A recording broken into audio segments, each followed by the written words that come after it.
Alright y'all, welcome back to the channel and to some more turkey patterning. And today we've got another new shell out here that we've never tried before. So I'm definitely curious to see what it does because I think it could kind of go either way. We might see a decent performance. We might see a terrible performance. I really don't know what to expect out of these. So for the shell we've got here today, I picked up some of these. Some of the Hevi-Shot Hevi-18 TSS 410 shells. These are a 3-inch, 13/16 ounce load of number 7 TSS shot, moving about 1,090 feet per second. And this is definitely a very interesting loading, I guess. These are a full-on TSS shot, as you can see here on the box, but they are number 7s. And in a 410, that's going to drastically hurt your pellet count over something like a number 9 shot would. So really, I think that these shells were kind of made for the states that require you to hunt with like 8s or 7s or larger for turkeys, because it's a very kind of odd loading for 410 to have TSS 7s unless you're in a very restrictive area. So I'm definitely curious to see how the lower pellet count will actually affect our pattern one way or the other. But if it actually patterns well, you're going to be hitting them with a good amount of energy, that's for sure. And as for the setup we've got to run them through today, I brought out the Mossberg 500 410 turkey here with this choke, which is the Carlson's heavyweight TSS 385 constriction turkey choke. And I figured this is a pretty decent place to start. It's been a very reliable choke for us.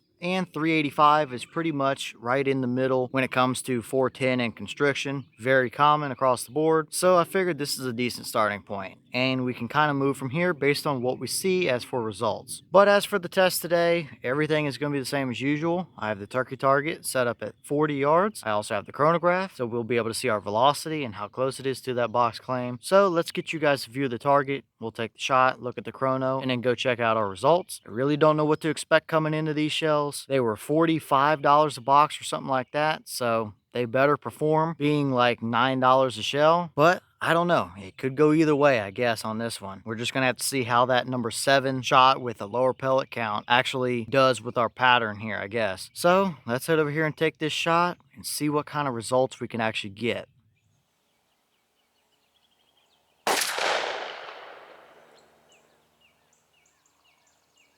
Alright, so that shell gave us 1137 through the chronograph. The box was claiming 1090, so we are a little bit above their claim. But 1137, that's pretty much right where I would expect a shell like this to be and want it to be, is mid 1100s or so. So I don't think there's anything too strange to see here as far as our velocity goes. But how does our pattern actually look down there at 40 yards? Let's go down there and see what it actually did.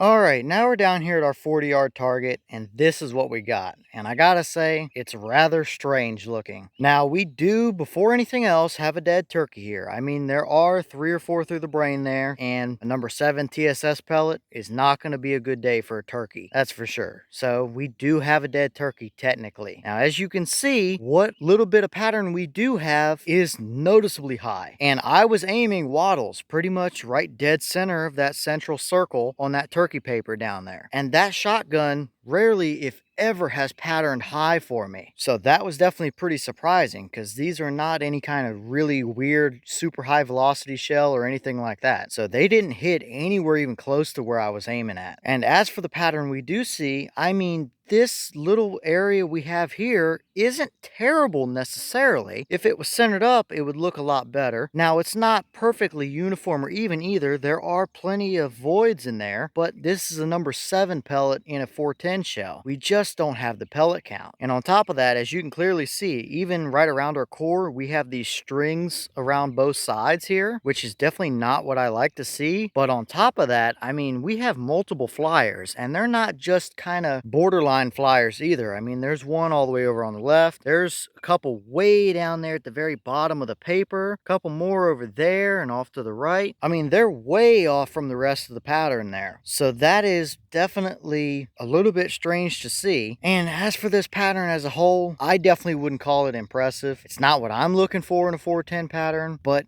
I guess if you were in a state that required you to hunt with like 8s or larger or 7s and larger for turkeys, technically, if we center that pattern up, it would be a 40-yard capable turkey pattern. But I definitely wouldn't call it a very pretty one, that's for sure. And I think a lot of it just has to do with that pellet count being far lower than a load of number 9s or 9.5s or something like that. You just don't have the shot to be able to fill in all the little gaps and voids into there. So I don't really know. I mean, it would look better if it was centered up, but this is still borderline for me. It's not the worst 410 pattern we've ever seen, but it's far from the best at the same time. Okay, and here's the wad from that shell, and as you can see, it almost looks twisted like an airplane propeller. All of these pedals have a twist to them, so it might very well have been spinning as it tried to leave the barrel, but my biggest concern is, yep, there you go. We have 5 or 6 of those big number 7 pellets stuck down in there, and with a 410 with 7s, those could have very easily made the difference in a pattern like this. So, yet again, another kind of big name, big box store off the shelf shell that has pellets stuck down in the bottom of it, which seems to be a very common issue with 410 here recently for whatever reason. But I mean, the rest of the wad, it's not ripped or torn or has any pinholes in it, so I guess that's something, but still definitely not the prettiest looking wad. It does have this little weird base design on it here, probably to get a better gas seal around the base is what I'm guessing, but definitely not the prettiest wad we've ever seen, that's for sure.